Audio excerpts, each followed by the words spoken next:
बालकृष्ण भगवान की ये दिव्य वांगमयी मूर्ति श्रीमद् भागवत महापुराण के युगल चरणारविंदों में सत वंदन कोटि कोटि नमन करते हैं। श्रीमद् भागवत भक्ति ज्ञान यज्ञ के सप्तम दिवस विश्राम दिवस में इस इस यज्ञ भूमि में आए हुए 33 कोटि देवी देवताओं के चरणार बिंदुओं का वंदन करते हुए इस यज्ञ भूमि में पधारे हुए उन समस्त पुण्यात्माओं का अभिवादन करते हुए विद्वत ब्राह्मण संत समाधि संगीत संगीतज्ञ साथी आइए ज्ञान की इस पावन सुरसरी में प्रवेश लेने से पहले भगवान के युगल चरणार बिंदुओं का चिंतन करते हुए अपना मन, अपनी वाणी और अपनी जीवा को पवित्र करते हुए भगवान के कथा रसतत्व का आइए रसास्वादन करें।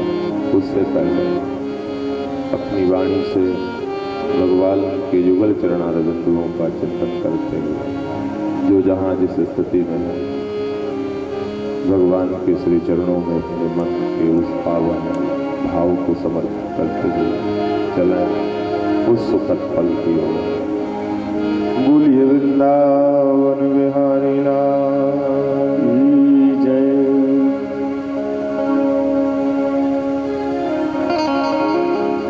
हरि सुंदर नंद मुकुंद हरि नारायण हरि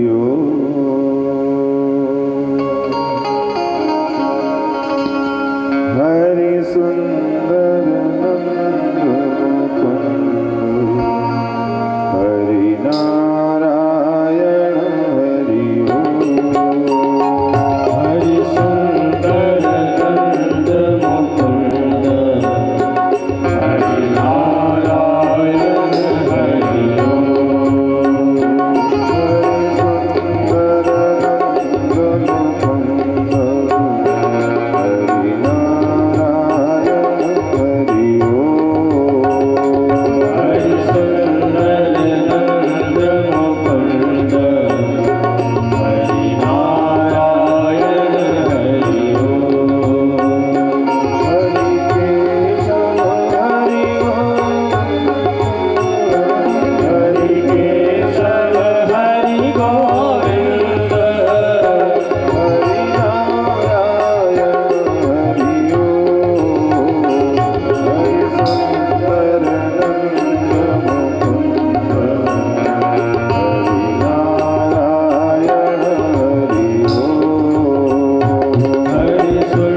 एक ऐसा तजुर्बा हुआ मुझे याद की रात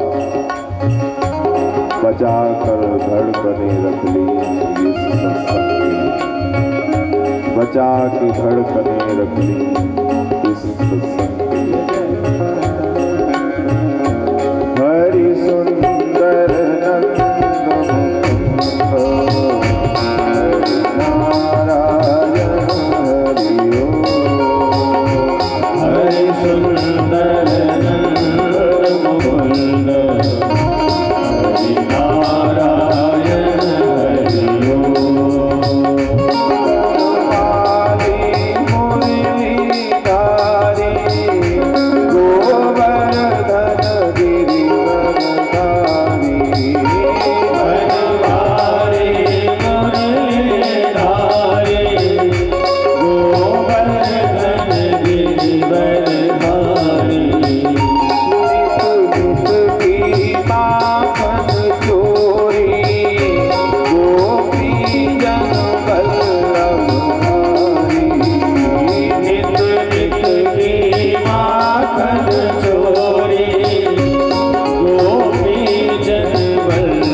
कामस्तु वासुदेवांसु दग्धं प्रारुद्रमं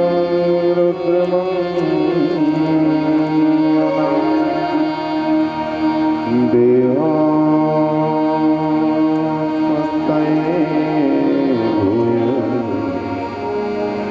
तमेव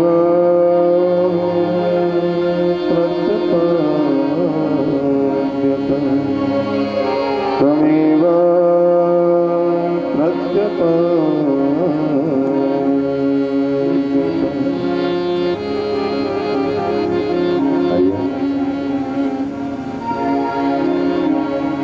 राजा भीष्मक अपनी पुत्री रुक्मिणी का विवाह बड़े धूमधाम से किया। कुमकुम पत्रिका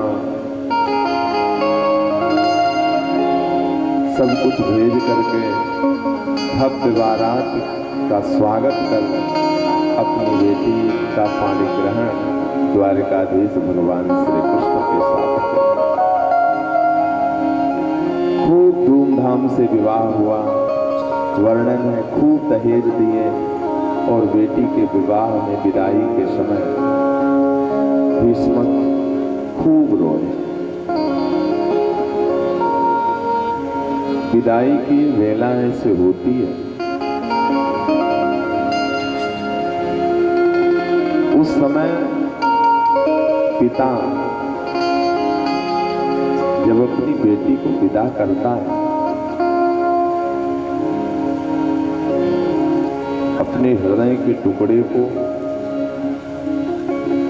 जब दूर करता है, यह तो बेटी कभी दूर नहीं होती, पर ये तो है कि आज से एक दूसरा घर बस रहा है बेटी।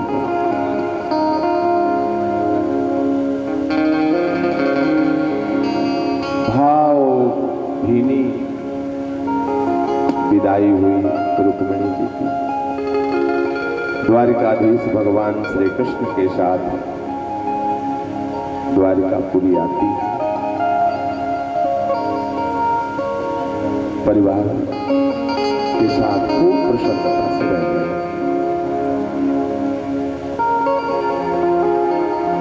अच्छा, संसार में जो व्यक्ति ज्यादा बढ़ता है उसके दुश्मन भी बहुत हो जाते हैं।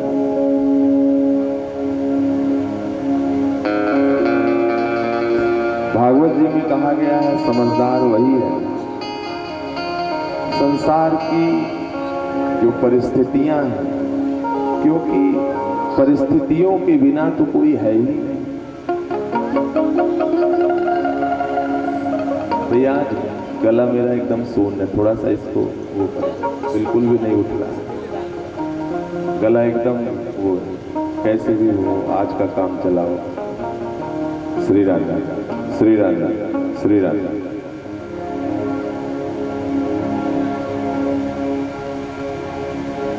कहते हैं कि समझदार वही है जो सुख दुख में सुख दुख को समझ सके, क्योंकि जीवन का चक्र है, सुख के साथ दुख भी है और दुख के साथ सुख भी है। ऐसा ही नहीं है कि आपके आज दुख आ गया है तो जीवन में सुख नहीं आएगा। ऐसा भी नहीं है कि आज सुख में है तो कल दुख में नहीं जाएगा। आज सुख में है तो कल हमें दुख भी देखना पड़ता, कितने कितने दुख देखते हैं। पर अगर दुख आ गया तो उस दुख में डूब करके जीवन को तबाह कर, अगर दुख आ गया तो दुख में डूब करके खुद परेशान हो जाए, तो ये समझदारी नहीं है। भगवान ने जिंदगी दी है तो जीना पड़ेगा। परिवार में किसी एक के ऊपर तो जिंदगी निर्भर नहीं है कि एक अगर छोड़ दिया तो उसके लिए हम अपनी जिंदगी को शून्य बना लें, उसके लिए हम अपनी जिंदगी को नारकी बना लें। उसके पीछे भी बहुत है, उसके पीछे भी बहुत है। और अगर हम दुख में टूटते हैं तो कहीं न कहीं से पीछे हम कर्तव्य से गिर रहे हैं। हमारा जो हमारे कर्तव्य पारायणता की जो क्षमता है वो टूट रही है।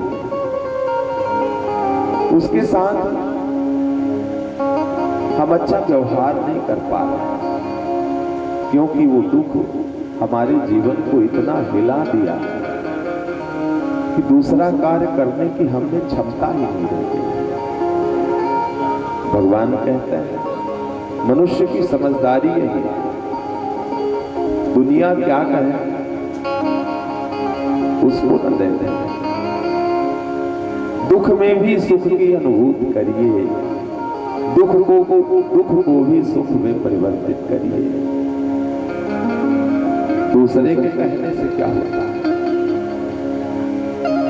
कोई यही तो कहेगा कि घर में दुख पड़ा है पर वो हंस रहे हैं। नहीं, हंसिए। सुख में आपने अपनी हंसी जाहिर की है तो दुख में भी हंसी जाहिर करिए। शरीर टूट जाएगा, जीवन जीने का जो क्षण है वो कम हो जाएगा।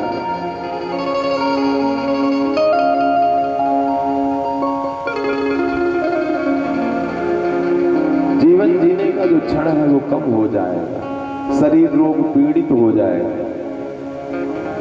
तो सही है ना? कोई इस दुनिया में आप ही भर तो नहीं है कि सिर्फ आपके ही ऊपर दुख टूटा है। ये दुख का स्वरूप ही तो है संसार। ये कथाएं, ये सत्संग इसीलिए होते हैं कि एक अज्ञानी मानव मात्र सुख के साथ दुख में भी जीना सीखो। सुख के साथ दुख में भी जीना सीखो। सुख के साथ दुख में भी जीने की कला होनी चाहिए। आज जो हमें छोड़ के जा रहा है उसके वियोग में हम छूट जाएं पीछे वाले से, क्या हमारी ये बुद्धिमत्ता है? या ऐसा कोई दुख आ गया, ऐसी कोई ग्लानि आ गई तो हमें जीवन से मोह भंग हो जाए, अरे हम जीना नहीं चाहते, हम मर जाएं। क्या ये बार बार मनुष्य शरीर मिलेगी?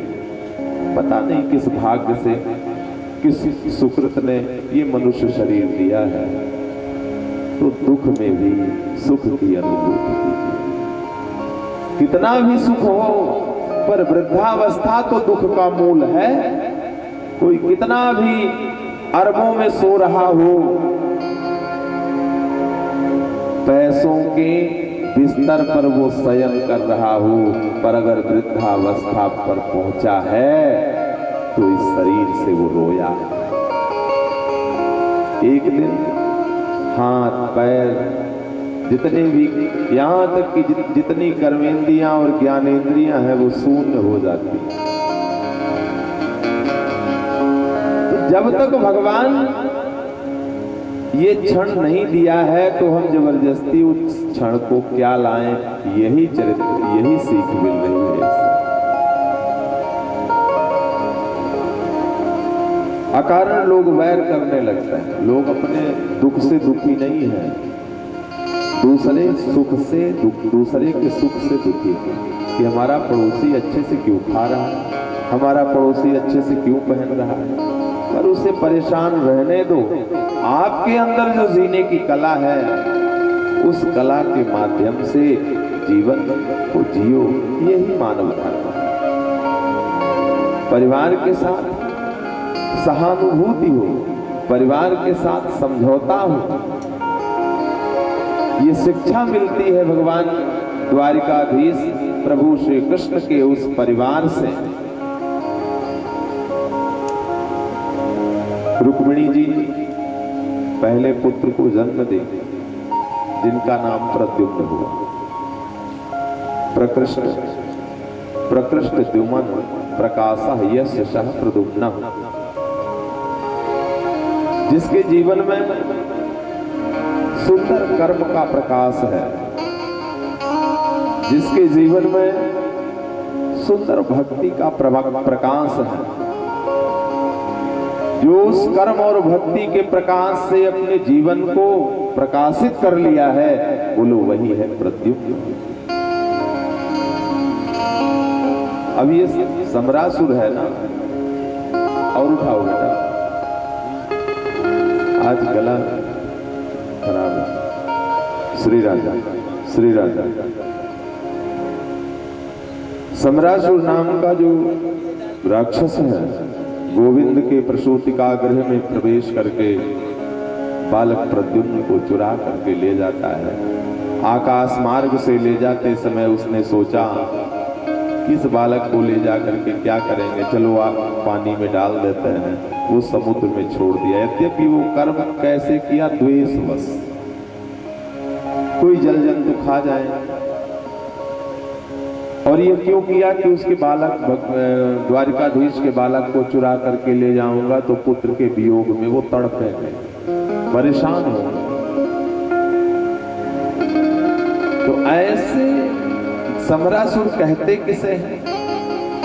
जो दूसरे की विभूति और दूसरे के ऐश्वर्य को देख ना पाए, दूसरे की विभूति और दूसरे के ऐश्वर्य को देख करके जो जल उठे, वही कलयुग का समरासुर है। पर उसके सोचने से क्या होता है? होता तो वो है जो मंजूरी खुदा होता है। बालक को समुद्र में डालता है, फेंकता है, मछली बालक को निगल जाती है, मछुआरे मछली पकड़ करके ले जाते हैं, और वही मछली पकड़ में आती है, वो मछली भी पकड़ में आती है जिस मछली ने बालक प्रद्युम्न को निगला था। समरासुर के यहाँ ले गए, मछली को फाड़े, एक बालक निकला। अब ये हुआ, ये बालक क्या करे? तो समरासुर के यहाँ भोजन बनाने का काम करती है विद्यावती। ये हुआ कि विद्यावती की कोई पुत्र नहीं है, कोई नहीं है, तो इसको दे दो, यही पालन करे। अबोध बालक है, क्या मारना। विद्यावती प्रद्युम्न का पालन पोषण कर रही है। अब एक दिन नारद जी आए और विद्यावती को सब बता करके चले गए कि जिस बालक का तुम पालन पोषण कर रही हो, ये कोई और नहीं, तुम्हारा पति है। बोले कैसे? जब सीवती सर नयन उघारा, जब सीवती सर नयन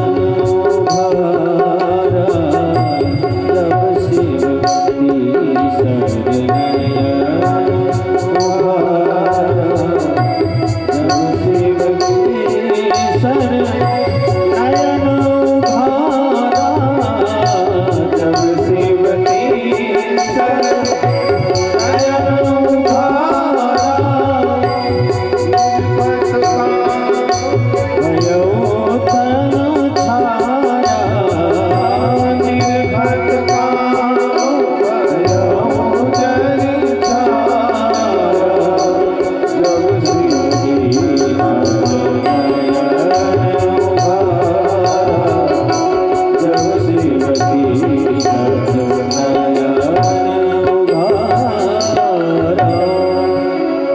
बात तो समझ में आ गई हो।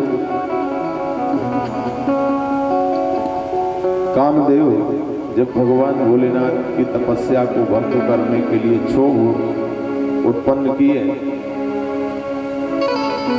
आम की डाल पर चढ़ करके जैसे ही काम बाण मारे, भगवान कुपित हुए और तीसरा नेत्र खुला तो वहीं पर कामदेव जल करके खाक हो गए। रोती बिलखती रति भगवान भोलेनाथ के युगल चरणों में प्रार्थना करती है। भगवान ने उन रति को वर प्रदान किया कि तो अपने पति से इस रूप में मुलाकात नहीं हो सकती है। द्वापर युग में कृष्ण के पुत्र के रूप में तुम्हारे पति मिलेंगे। वही बात नारद जी ने विद्यावती को बताई।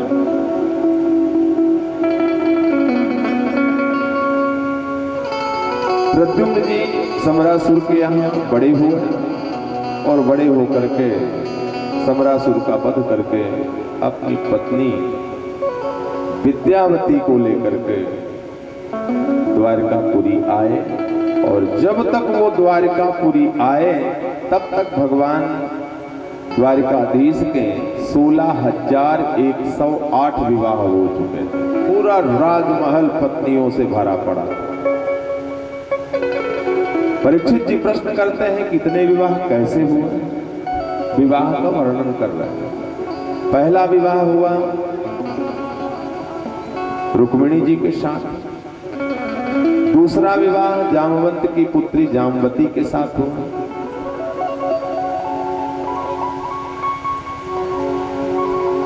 परीक्षित जी प्रश्न करते हैं कि ये कैसे है।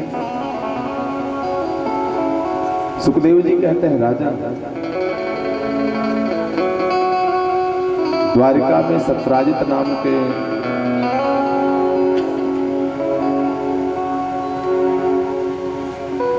बोलिए वृंदावन बिहारी लाल की जय जय श्री राम, जय जय श्री राम।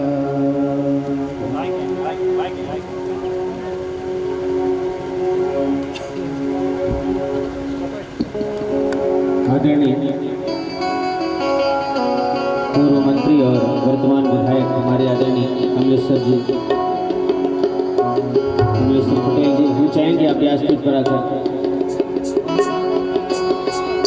ठाकुर जी को पूजन और आश्रय से आशीर्वाद प्राप्त करें।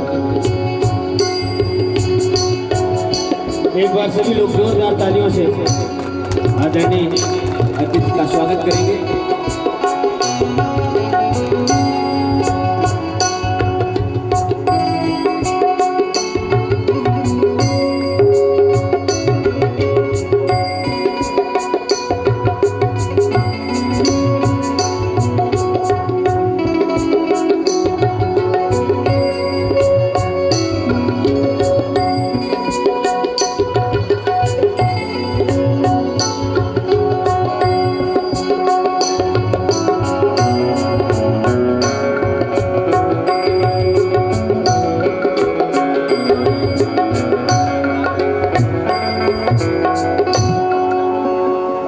द्वारकाधीश भगवान की।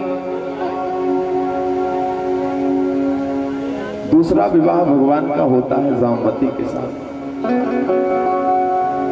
आदरणीय परीक्षित जी महाराज सुखदेव जी से प्रश्न करते हैं कि राजन, जामवती तो भालू की पुत्री है, भगवान का विवाह इनके साथ कैसे? सुखदेव जी कहते हैं राजन, रामावतार में जब भगवान श्री रामचंद्र जी अहंकारी दुष्ट रावण का वध करके किशोर जी जानकी जी को ससम्मान अयोध्या लेकर के आए, अयोध्या की राजगद्दी पर भगवान अभिषिक्त हुए, सबकी विदाई करने लगे। सबको भगवान मनचाहा वर दे करके विदा किया, आभार व्यक्त किया। उन असंख्य वानरों का आभार व्यक्त किए कि आप सबकी सहायता से ही इस दुष्ट राक्षस पर हमने विजय प्राप्त की। आप सब हमारा चिंतन करते रहे, हर पल हर क्षण हम आप सबके करीब रहे। जब जामवंत जी की बारी आई तो जामवंत जी भगवान के युगल चरणार बिंदुओं में साष्टांग दंडवत कर दिए। प्रभु, आप अगर देना चाहते हैं तो ऐसी कृपा करें कि आपके साथ हमारा द्वंद्व युद्ध हो जाए। भगवान ने कहा, जामवंत, शास्त्र कहते हैं स्वामी और शिष्य के बीच में किसी भी प्रकार का द्वंद्व धर्म निहित नहीं है, धर्म विरुद्ध है और धर्म विरुद्ध कार्य नहीं करना चाहिए। मैं आपकी शिक्षा को पूर्ण करूंगा पर इस युग में नहीं, क्योंकि जामवंत जी को इतने बड़े युद्ध में ये एहसास नहीं हुआ कि हमारे अंदर कितना बल है, कितना पौरुष है। वो चाहते थे जामवंत जी की जोड़ी का कोई योद्धा नहीं मिला तो जामवंत जी चाहते थे, जामवंत जी चाहते थे कि भगवान से द्वंद्व युद्ध करके हम अपने बल का आकलन करें, हम अपने बल का आकलन करें। भगवान ने कहा कि अब इस अवतार में तो ऐसा नहीं हो सकता, आप प्रतीक्षा कीजिए। जामवंत जी प्रतीक्षा कर रहे थे हुआ ये, द्वारिका में सत्राजित नाम के एक राजा था। उनके पास स्यमंतक मणि थी, 8 भार सोना देती थी वो मणि। 4 घंटे पूजा होती थी और तो वो 8 भार यानी 2 कुंटल सोना वो देते थे।